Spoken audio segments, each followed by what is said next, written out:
and what it does to intermatch, right?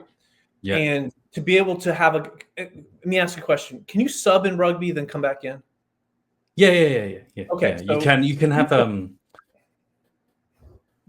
HIAs, and you can have injury replacements. Okay. If you And make then a tactical is there substitution. like between, what is it, quarters, halves? How does that work in rugby?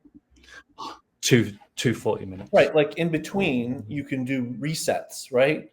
And reset your brain so when you go back out, you're great.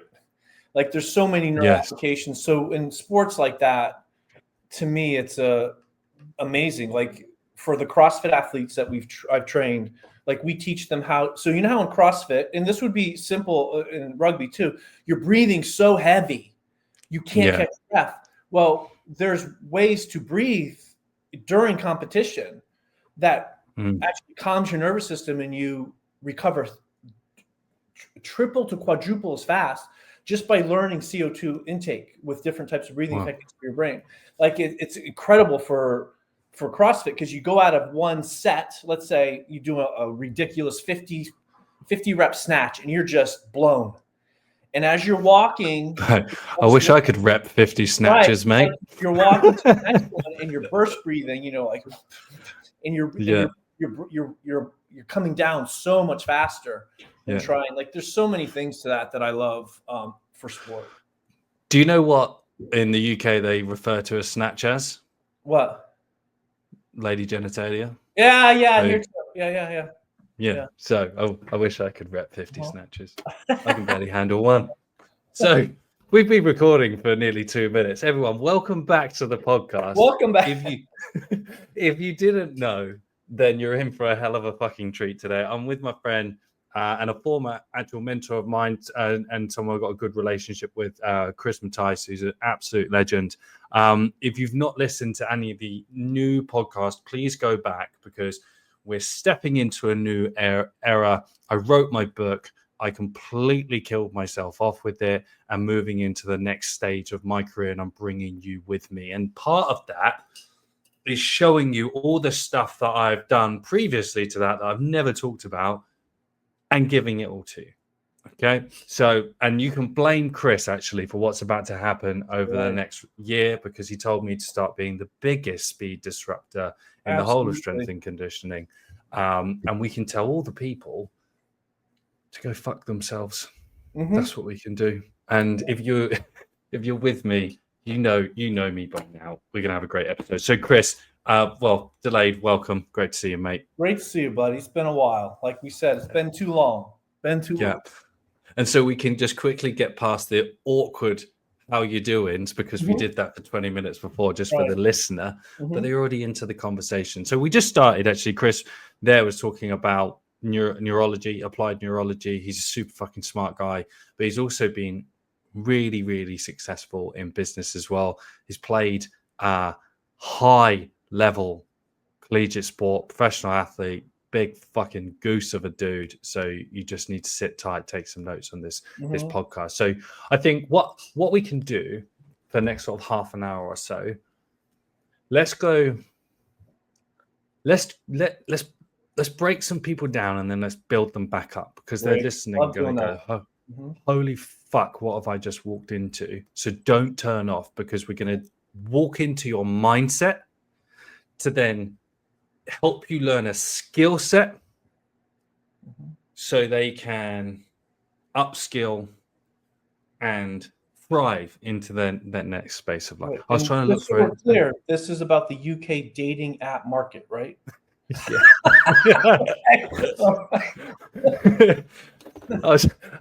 So let's actually walk through the story when you first met me. I think that's a really good place to start, because so I got put in contact with you through someone who basically runs a group that is quality control for all the Fitbro gurus selling their Lambos about who to talk to. And I spoke to them and I said, I don't give a fuck about that stuff. I need people that understand the mindset. They need to understand care and me as a person. And then I spoke to you. And I told you I don't really need to hear much more. I'm ready to join the group. Right. It was a great sales process. Yeah. Yeah, it was so easy for you. It broke down all the processes you're supposed to have. Right. Yeah. Sam just like, sign me up. And I charge train triple, just so you guys know. So I got a good commission on it. As soon as we started talking about sport, that was it, wasn't it? Right. Completely. Yeah. So now over to you, because I'm conscious I do the Gary Vaynerchuk and just talk too much. But walk me through how you took me into the program and worked with me. Yeah. So, for everyone listening, we could just so you guys know, I have a therapeutic background. I have a neuroscience background. I have a huge fitness and strength conditioning background, nutrition, compiled with business. So for me, I think I have one of the most diverse, well-rounded backgrounds in health to date. And we could always talk about my private practice and how I run that now, which I think is how things should be run for all mental health training, nutrition, all those type of people. But when Sam and I met, it was really about the mindset, how we think about ourselves. How do we move past our own language and insecurities? How do we change that language? How do we change our perception? And how does that turn into a profitable business for yourself? Because the truth is, and Sam, these are some examples we've never talked about, but our brain is programmed for survival. And what that means is it's our reticular activating system, or RAS, is always looking for the negative things in our life. What's interesting when we look at entrepreneurs, they're hypersensitive to that because they're so fixated on success and they want it so bad. Their brain's looking for everything to prove what they're not supposed to be looking for, which is negative. And that's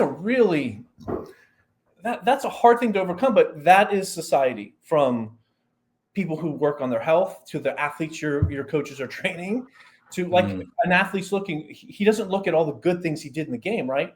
He takes that one moment that other person beat him and he beats himself up for the next week before the game, right? Over that one minute thing. Now, listen, it could have been important, but they can make changes.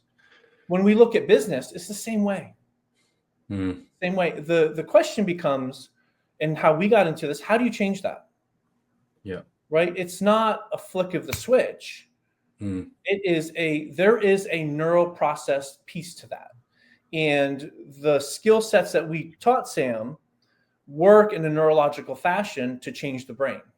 And it's not, he came in and we said, do this, and he did that. It was a literal day-by-day process, just like an athlete, right? Yeah. And that's the beauty of stuff like this for athletes or coaches who were athletes.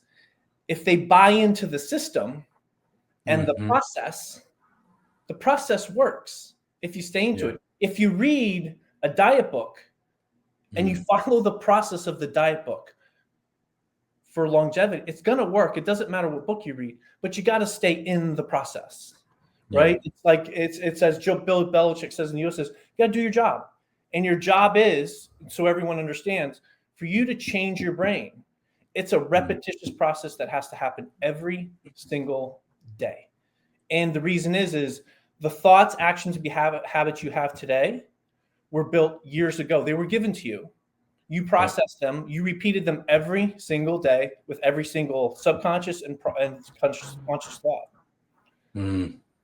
If you were programmed that way, we can unprogram it, but you have to do the same process going forward. You know, one of the things, and Sam knows this, is that when I heard Joe Dispenza say this in the US, if you don't know, he's a big brain health researcher and meditation expert.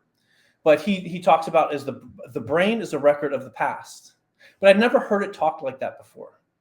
Yeah. And that's a really powerful statement. So if whatever I'm talking about now, if it's a negative function, it's a negative function of something, of a story or experience in the past. But if I choose to think about a proof positive or fill my proof positive bucket in the future, then the next moment becomes my past, and my past starts becoming my future. And it was such a simple statement that when you talk to coaches in business and we teach them the process to overcome their limitations, it's a really big moment, because we always like to say it's for those of you who teach weight loss or change, it's not that the tactics and strategies you need to lose 30 pounds. You need to eliminate the reasons why you're already 30 pounds overweight. And if you take that statement and repeat it in any different market, it makes sense. And as a coach, and Sam and I may differ in this a little bit, but when you learn about brain health, neurology, how we think, etc., we coach improperly so many ways, right? Society has taught people to accept coaching improperly. And what do I mean by that? We go to see coaches, we expect them to tell us what to do. Yeah. But for all you coaches, how many times are you repeating ad nauseum the same thing over and over again? Yep. We only believe what we tell ourselves. Okay? You're all like, of course. But we don't do that. Yeah. And that is in the coaching industry, that's a big thing. And someone like Sam, who's literally thrown a friggin' hand grenade into the industry, it's like telling your spouse you need to lose weight. They're going to say no. So it's a natural inclination for people to fight back when you tell them that they're wrong or there's something to do. But when we ask questions and we ask the client or the coach, say, you tell me, or here's the process of how to do it, you need to do it, we'll lead you. Change happens very differently. Yeah. Without a doubt. I love that. There's so much in there. And with the coaching twists, like the actual function of like building better athletes, as it were, especially in field sports. Well, I was speaking to Alex Gray, who was with my guy in the NFL. He's now in the new UK series of Gladiators. Oh, wow. And we were talking to him. He's a gladiator, called Apollo. So I'm doing his training for him, like remotely. I was chatting to him on the phone, and he was asking the book questions. And I was like, as soon as you like say to an athlete, like field sport is all about running, and running fast is a basic quality for field sports, court sports, all those sorts of things. Being fast is the ultimate. So, but what that is it's actually the most basic prerequisite for the sport, but it's the most advanced training quality you can do. So therefore it has to sit at the bottom of the pyramid, and the things that every coach focuses on is in the fucking basement of the pyramid. And he's like, holy fuck, yeah, I get that now. That makes perfect sense. Why am I doing heavy weights in season? Because that just doesn't make sense. And that's that mindset. That's that cultural mindset. And so when I came, recently, like a lot of the mindset stuff, when I was writing the book, I was journaling every day, writing down that I believe in myself at the top of the page. I believe in myself. Yes. I'm good enough. I believe in myself. And because it broke like the emotional barriers and taught barriers from being dyslexic and all those sorts of things were front and center. And all the relearning that when we did with in the mindset stuff and understanding self-talk and inner critic and all of those sorts of things were just front and center. Yeah.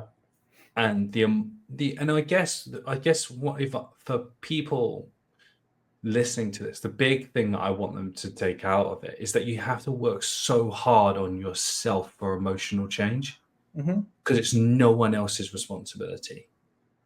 And lots of coaches, you've seen it in the States, is like they'll work so hard to get like a pro job, and then it's like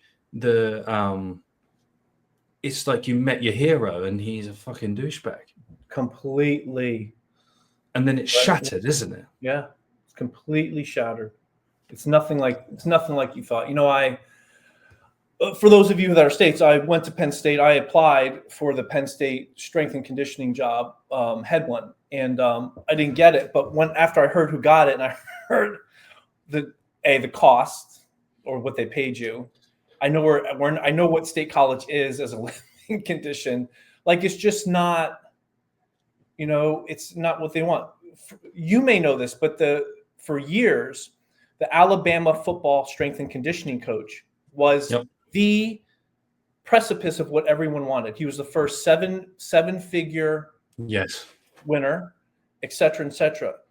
Mm-hmm. No one knows what happened behind the scenes with that poor guy. Like, he got addicted to, he had massive migraines from all the stress. He got addicted to Oxy, and he had to leave. And then he got sober. And then with Chris Herron, you know who Chris Herron is, the famous Celtics star who like addicted to drugs during the game and stuff. Well, he went to see him, got sober. Then Georgia, Alabama's competitor, hired him. Wow. He fell right back in it.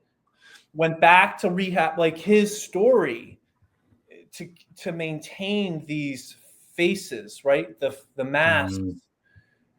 It's really difficult. And what we teach, what you learn in mindset and stuff is, obviously it's an intrinsic value you need to find in yourself, right? But we're because of social media, the world, we're all looking for that external validation when it's really an intrinsic thing. And everyone says they know it, but we don't practice literally the daily things we need to stay intrinsically, because you're going to ebb and flow. You're going to go high, you're going to go low. And it's not managing the stuff at the high level. It's how can, as we talked in partners, Sam, it's, can you keep 2 feet on the ground and eyes on the horizon when you're in the valley to get you out? And you shouldn't be doing the work when you're in the valley. You got to be doing the work when you're at the top, because it's never going to stay at the top. And our industry specifically is so high and low. How many of you coaches listening, God, if I just had 3 more clients, I'm telling you, when you get the 3 more clients, you're going to be like, holy shit, I don't have any time to do anything. I'm maxed out. Then you lose 2 clients. You're like, oh my God, I need 3 more clients. Like, we got to be able to learn to self-stabilize ourselves through that whole function. And, as Viktor Frankl said, the only thing you can control are the things between your ears.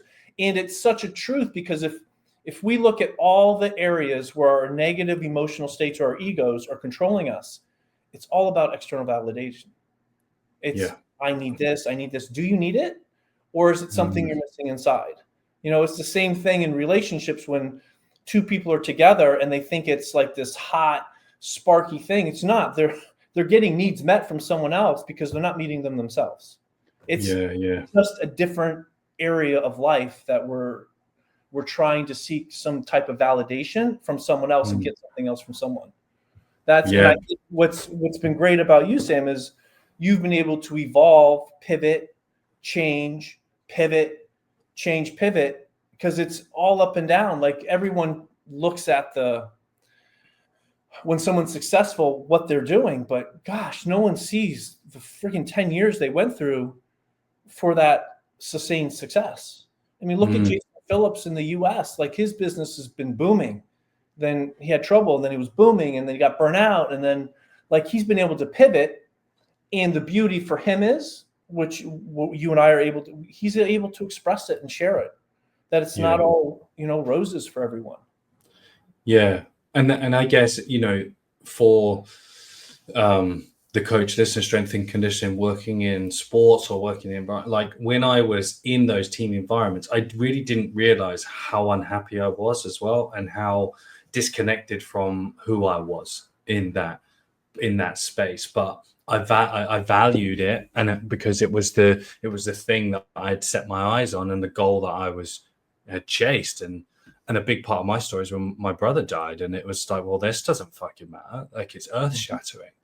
And before the funniest thing is, like, before he died, I resigned 2 months before from my dream job, and I was like, this is not enough. And then you have to relearn it, and then redefine it and find acceptance within it. And that was and one of the big things that we discussed at length, obviously, like, working through the 4 A's.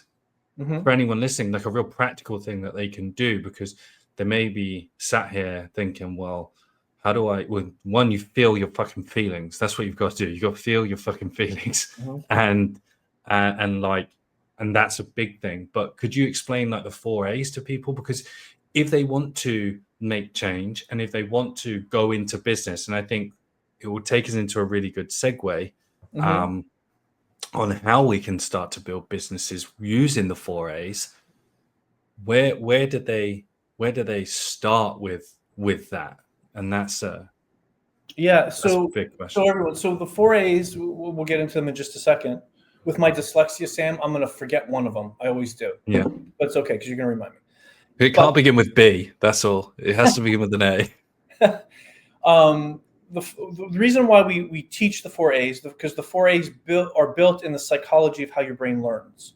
So for all of you in the strength and conditioning world, you work with athletes learn new skills through the 4 A's. You learn skill acquisition through how the brain learns, and it goes through 4 stages, and your brain can't skip a stage. All right. Yeah. So, the first things you have to do is you have to have acceptance. Okay. The first A. Well, that means you're unconsciously incompetent. So you don't know what you don't know. All right. Yeah. And again, everyone's going to say, of course you don't know what you don't know, but you don't, or you know. So when you tell someone, it makes sense. So this is the example we use a lot. Sam and I are going outside and we're going to turn right on the street to go up to the pub. Fortunately, that's what we would do. We turn right to go up to the pub. Guy cuts us off. Sam blows a stack. Literally goes bananas. And he doesn't stop. And I calmly turn to Sam and say, Sam, you really didn't need to act like that. You're going to ruin our day. He's like, you're right, mate. We're going to do it. Okay. I'm there for a week. Sam and I, second day, I'm like, Sam, we got to go back to the pub. That place was amazing. We go back out. We turn right. Sure enough, the same dude cuts us off again. Sam starts blowing a stack again. Then he's finished. Then he looks at me and goes, I'm sorry, mate. I didn't do that. He moved in the second stage of learning. All right. So he was consciously incompetent. So he knew, but he didn't stop it. Right. So that he became more self-aware. So the awareness point to that.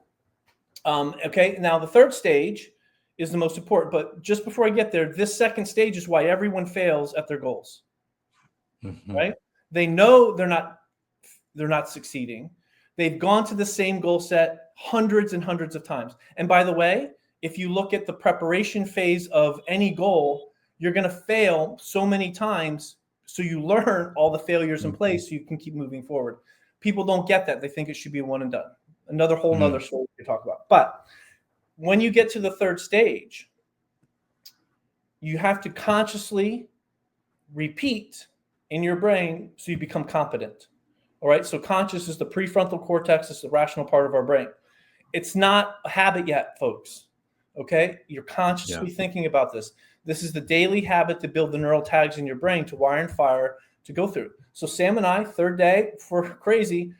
We're mates. We're going out. We're going to the pub again. We get out, we turn right again. That dude must be waiting there. He cuts us off again. Sam just starts screaming and then stops.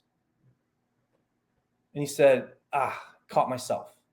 And I'm like, awesome, went through the third stage, man. Right? So the awareness point is happening. Okay. Now, as we get into the next piece, Sam now became accountable in that third stage for his own stuff. Okay. Yeah. Now that now he's going into the fourth stage, which becomes Sam and I go to the pub the fourth day. We're going to go to little liver detox after the fact, but we turn right. The guy cuts us off. Sam feels the rage, but he doesn't say anything. Yeah. That's the fourth stage. You could put this to skill set learning for like swinging a golf club, shooting a basketball, whatever we want to do. When we look at our mindset and we look at emotional health and emotional EQ, etc., these are the stages everyone has to go through. That we go through. So a great example in relationships is if you're having a fight with someone and they say, I need you to promise me you're never going to do this again. Your answer needs to be, I'm promising I'm going to work on this. It will not be perfect, but I will get better and I will work on it. Because if I'm having a habit someone doesn't like, it's an ingrained behavior. I can't change an ingrained behavior at one stop. Yeah. There's stages. It's your responsibility to fix that. But whether it's sport learning, business learning, mental health learning, those 4 stages are like that adaptation phase, that last phase. As you get better and better, you now can apply it to every single fraction of your life as you go into it. That's awesome. And when I learned that, it really makes failure acceptable, because as men, especially men, we think failure is unacceptable, but failure is the process of how your brain learns to move through the stages, right? So can I give a neural fact here so everyone understands this? Because this made sense to me when I finally heard it as an athlete, as a business person, and as a relationship. Your actions, habits, and behaviors in your brain are what we call neural tags, okay? Mm-hmm. You have the perception you see yourself growing up, which forms a belief system. That belief system you have that you repeat every single day forms your actions, habits, and behaviors. Okay. Now, if we just look at that perception, belief, action, habits, behaviors, we try to change the habits 3/4 of the way through the learning phase, but we have to change our perception. We have to. So what happens is I have to take. So my drink is my habit. It's strong. It's big. I have to form a new neural tag. I have to go the 4 stages. So this neural tag in your brain literally connects to this old one, and it starts wrapping all of this myelin sheath like a muscle around, and it starts building new ones. But this one never leaves. So that's why an alcoholic can always become an alcoholic again. That's why addictive behavior always has the addictive behavior, because you don't lose it.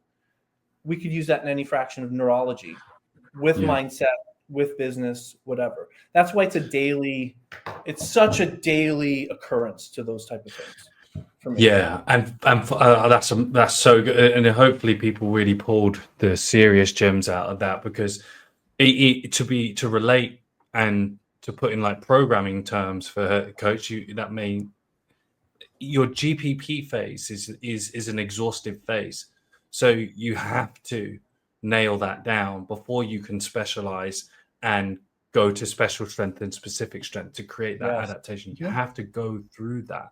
And from a mindset point of view, what Chris has just talked about there, and what I love about that is that, it's the reason why coaches become coaches is a multifaceted thing. But the reason what stops coaches excelling out of becoming of being a coach is the neural tag with associated to giving and the acts of service, like the love languages. So, that's another way, for coaches to understand, well, if you want to know how you are as a coach, go and do a love language quiz, because it's going to give you a pretty idea of how you perceive value. But then on the other side of it, for me, my biggest thing was that I still struggle with is being good enough and associating myself with someone with high levels of expertise. And because it's understanding that when culturally inside strength and conditioning, you're lucky to be here. People will do it for free. You get to work with world-class athletes. And do you know what? I'm fuck it. I'm here for the athletes. And it's like, but you can't be if you want to exist and be an adult and live in the real world. True. And there's so many like isms that are talked about within our industry.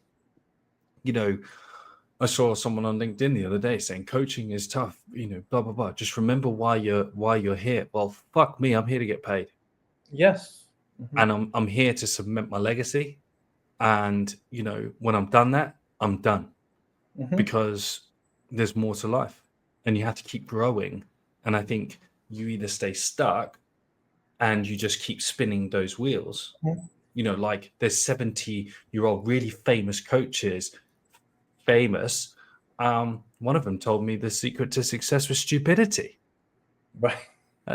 Longevity equals stupidity. Let that sink in for a minute. There's certain times and a place through your life like that you can be a certain person. And when you're 16 and the scent of a girl sends you wild, that's what it's like the first time you walk into a pro athlete weight room.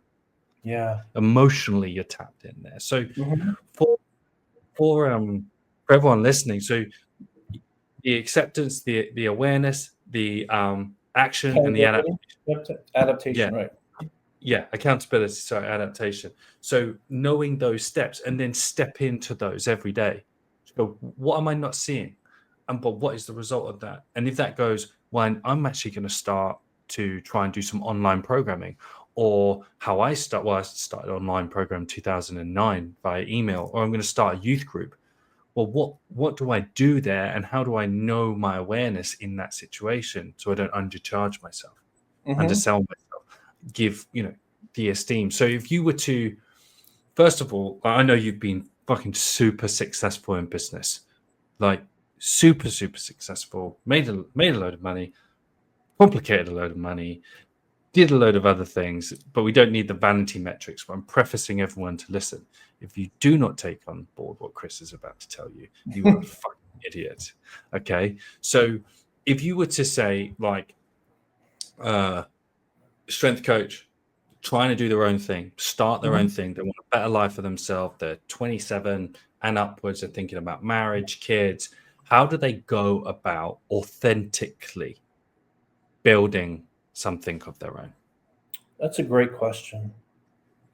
I there's one thing, if I could take where I've gone to where I am now, yeah, I think there's two big things. Is one, if you don't learn to cultivate the right type of resilience and mindset from failure, because listen, if you're going to work for yourself, you're going to have some harsh ones, whether that's business in life or something. How can you get through that and continue going? That is a skill set that's built on failure, but having the skills to go forward. And always remember, everyone, it's not to go from stuck to perfect. It's stuck to be able to go to sustainability, where you're unstoppable because you can be sustainable even in the muck. Right? That's the first one. The second one, which I think is really important, and Sam does this really well, and everyone that I know that has been successful, this is the standout quality. They invest in themselves, but hear me out. As an entrepreneur and working for yourself, you need to acquire skills. Yep. Always. Your hourly rate, once you've maximized your hours in a day, then you build something else, because you'll make more per hour for yourself than you will trying to build something everywhere else. So maximize your time, but your hourly rate is based on the skill sets you acquire. So when I started, I was a personal trainer. Then I became a high-level strength coach. Then I started building personal training business and teaching. So I became a better teacher. Then from there, I wanted to become a better speaker. So I went to some speaking schools, and I started speaking and consulting at businesses. But then I had to learn, what do businesses want? So I went to a company that taught me all the things of business. Then from there, I was like, wow, I can't work any more hours. So I raised money, I bought a business, and then taught everyone what I learned and built business that way. When that didn't work out for me because of personality pieces, not because of business, personality pieces, and I left, I went into mental health. And then what was really interesting was I correlated to all my failures in fitness and nutrition and strength. It wasn't because I didn't know what I didn't know. It was because I didn't teach people about their head, what was between their ears. And then from there, I went and learned neurology and got a skill set in neurology, which has been more impactful for all of those things. Then I went and learned how to market myself like an expert guru. I didn't pay someone to do it. I paid someone to teach me by the hour, so I became good at it. So then I could replicate it with someone else. So I've always invested more. Let me give you an example, Sam. And this is why I moved to this direction. If I paid a company $2,000 a month to run my Facebook ads, but I could pay someone $800 an hour to teach me how to do marketing and Facebook ads at an expert level, Did I save money? And did I get more skill set that I could now acquire? That skill set I acquired got me a chief marketing officer job at a mental health supplement company, which I'm in the process of working towards in the next few years. I'm going to purchase that company because of all the other stuff I've done in the back end, right? And everything in our business that we do, whether it's relationships with your significant other as an entrepreneur, et cetera, everything we're doing is the long game. Yeah, we forget that, like how we get so stuck in the moment, but we don't future focus on the skills that we're building, and we don't even sit and say, what actual skill sets do I have? One of the people I mentored, she wanted to be in the FBI. Super smart woman, Division I All-American athlete, and she had all the biscuits and gravy. She was African American. She was from Trinidad. Like, she had all the biscuits and gravy. U.S. citizen. She should have walked in. You know what they said to her? You don't have any skills for the FBI as a personal trainer. And so I was like, what? Like, it's not accepted. But if you look at it and you write down all the stuff you do as an entrepreneur and list them, your skill set is drastic. And you can multiply that going forward in anything you do.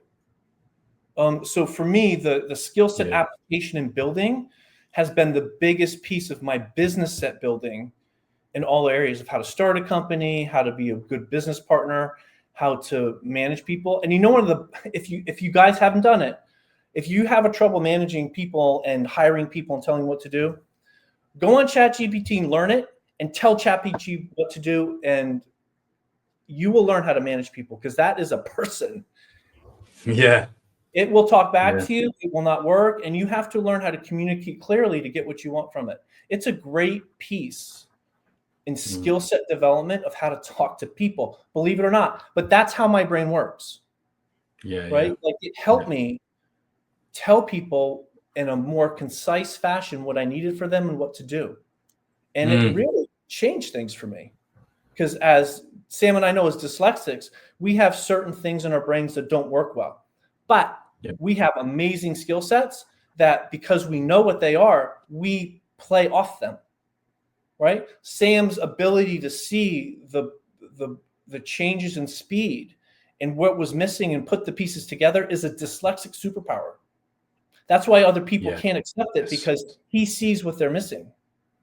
When I put mental health, neurology, neuronutrition, and mental health and pharmacology together, the people at my mental company, the CEO, current CEO, is like, well, no one's ever told me that, right? So you have to find your own skill sets and articulate them and build them more and get better at them. Yeah, and that's just to connect the blocks for the components here, is that that's why it's so important to understand who you are and why you are the way that you are, to then understand how to leverage those things better into your business and into the things that you want to do, and learning more skills and new skills. And the one thing that every strength and conditioning coach doesn't need to do is write better programs. From the experience that I've had with helping the coaches and stuff in legacy with all the bits and bobs that we do, and market themselves as a person, as opposed to a 5 exercise post, and as a 3 tips to this. And whilst their top line marketing things work, they don't sell things for you. They don't bring people closer to you. And so learning those emotional traits means that you can connect with who you are to safely then show people parts of who you are that they will resonate with. So just as we move into the latter parts here, can you talk to people about some of the ways that they can, authentically connect with other humans via online spaces, like through content and that sort of stuff? How do we tell our story? So through content specifically? Yeah, I think because it's for a lot of coaches. That's a great question. I think, and it's a skill, by the way. This is a skill. Okay. You know, one of the things and I know Sam's taught this, so this isn't going to be something you guys haven't heard, but when you look at your client avatar, okay, what are the pain points of that avatar? Okay, and my guess is, and it's usually correct, is it connects with you in a certain way because it's you. Yeah. In some connection. So when I connect with people on social media, I don't give them, okay, here are the 4 nutraceutical supplements. I talk about why is laughter good for brain health, or why do you need to laugh more? Like, I look at stuff that connects with them, that is a contrarian question that they read and they say, whoa, he's talking to me. Why? I need to read this. Yeah. Okay. And that first headline, okay, and ChatGPT can help all of you that do this. Say, write me a contrarian headline. Here's my avatar. Here's what I want to convey. But I want to write an emotive headline that conveys this, that stops my reader to click and point on this. Start developing the skill. You get 4 seconds to get someone to stop on your post, and that's the headline. Okay, the average person scrolls the length of the Statue of Liberty, however many feet that is a day. You only get 4 seconds for them to read your shit. That is your opening headline. It has to be that grabbing, but it's emotive, right? And then that's their pain. Then you solve it. Yeah. And that is who you are. If you can't answer the question, what are your superpowers? What are the things that make you you, that are so special? You need to work on that first, because that will get you this. That will get you, here's how I solve this for you. Because like Sam said, you don't write that headline to say you do 4 sets of bench press and do this and do this. No, you come to you. No one gives a shit. No, people come to you because they can't do it.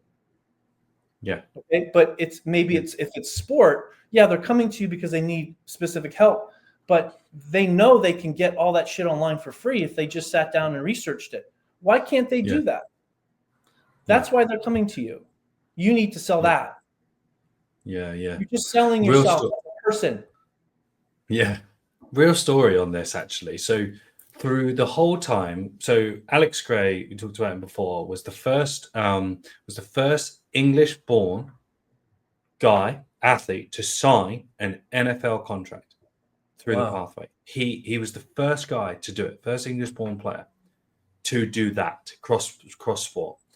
And I had him basically for a good few years, and I was posting about all the work that I was doing with him, and we turned him into he's a monster, but we turned him into a fucking monster. 23 mile an hour at 115 kilos, 6'6". And so I posted all of that, trying to engage and drum up the European American football market, and it did nothing. I got my first American football client when I posted that I went to my first American football practice. So when I stepped into the story that those people were in, then I became relevant to those people, because the NFL is so out of touch, and whilst everything looks good, it doesn't matter. Didn't care. And then that's when all the other doors started opening with UK American football and European American football. And so that's a huge, context finder for everyone listening, is that no one cares who you work with. They care about what you can work with them on, where where they get on the bus with you and where they can get off the bus with you. And I don't know how the UK works. In the US, we call it zip codes, but postcodes. Okay. So one of the, it just dawned on me when you said that, because all of you are going to live in a postcode where you want to be the guy everyone comes to. Like, off the top of my head, I could, just bear with me. If I ran a $50 Facebook ad for $50 for a month, and it said, "Are you in Edinburgh? Attention, rugby athletes. Are you struggling to get faster in Edinburgh? What? Who's not going to stop and read that? I mean, that you're solving a point in Edinburgh for speed. Yeah. That's all you need. Yeah. Because I'm saying, I know you've talked the hero's journey. I know you have. And everyone's looking for someone to solve their problem as a coach. You know what those problems are in your area with specific people. You just got to find out what's connecting with your community. It's that, I mean, that I'm saying that as an ad, but that's just a post. Yeah. That's emotive because the person who wants us to get faster, it's a problem for them. Like it's they're overthinking that shit. It's weird. Like I'm just oh my God. My daughter at 14 does it for basketball. Like she's like obsessed with this one thing. I'm like, baby, you got all these other beautiful things you do. Okay, we'll work on that. But let's focus on this. Right? So it's so much simpler than we make it. It really, really is. Yeah. And your first client is straight, like literally on your doorstep if you want it. And it's just so everyone knows, like when you do this, and Sam, can I have like a minute to go through this so that everyone understands? Yeah. In marketing, it doesn't matter. Big company, small company. If you have a following online and you write something like that, you get 3 clients right away. You think you just hit the jackpot. Yeah. Okay. Those 3 people are already looking to buy. Yeah. Okay. This is how marketing works. Okay. 93% of all the people out there don't know you exist. Yeah. You need to post something every day because you need that market to come to you. You got to move that market into a 7% stage where they want information on you. They want to raise their hand in the hero's journey and says, wow, I think I found my mentor, but I need to know how he's going to solve my problem. Yeah. Now you're not going to connect with them. Then you move them into the buying stage, which is the 3%. Here's the problem. I've seen big companies, I've seen this happen on multi-million-dollar companies go bankrupt in a year because they sold all to the 3 and they weren't taking care of the 93 and then they lost all their sales and they went bankrupt. Yeah. This is what happens to every single business who does not continue to sell to that 93% and nurture your market. Yeah. The world is full of possibility and money, but you've got to continue to work on your business. That's why I just dove into marketing advertising for a business sense to market myself, but forever. Yeah. I could be the greatest. I could get people to lose weight 100 pounds in a month. Let's just say. I can't market myself. No one knows. Yeah. That's just the truth. And it's a skill set you need to get when you're a solopreneur type of person. It's just that important. It's all out there. It's all out there. Yeah. And that, to wrap that, that goes really full circle, is that, when you evolve and you get to, you start learning who you are, you get the courage to then go and make, say, I'm going to make some money, I'm going to put some stuff out there. Then you actually get it. You then have to start that process again, because you then have to relearn who you are at that stage. You have to accept who you are. You have to level up and level up. And for the strength and conditioning community, the echo chambers that coaches sit in, and there's the people, everyone listening knows who I'm fucking talking about. Our world is so much bigger than, and the consumer world is so much bigger than that. The amount of athletes that we can work with, the amount of coaches you can work with is so much bigger than these boring podcasts that you've chose to listen to this one over instead of theirs. So that's why you're here, to take your steps. So just as we wrap up now, my internet's been quite funny. Chris, where can people find you after you've just literally blew their minds for the last 50 minutes? Oh, that's a great question. I think the easiest place is just my Facebook account. Yeah. All my businesses, I run them from the back end, so I'm not on the front facing. I have educators that do that for me. So it's facebook.com/C Mattice, CMATTICE07. And you can message me there if you want. It's the same thing on Instagram. So I'm happy to, because Sam is one of my greatest friends ever in the world. And I know him and I could go anywhere in the world and be best friends forever. And I really appreciate you, Sam. Your friendship has honestly meant more to me than most men in my life. So I really do appreciate you, brother. I respect your passion to change an industry that is so stubborn. Being in that end, on the neurology end, I can relate. And we are doing amazing things for the world that is leaving a legacy, and it will. And when it happens, all of you are going to be saying like, Sam, oh my gosh, you are this internet phenom. How did you do this overnight? And Sam's going to laugh at him and say, you need to listen to this podcast because that is not the story. But for all of you that follow Sam, you have taken the initiative to make a change. And I think that says a lot about you already. So continue to do it. Okay. Awesome. I don't know. Did I answer a question that you asked? I just wanted to prop you up. Yeah. Thank you.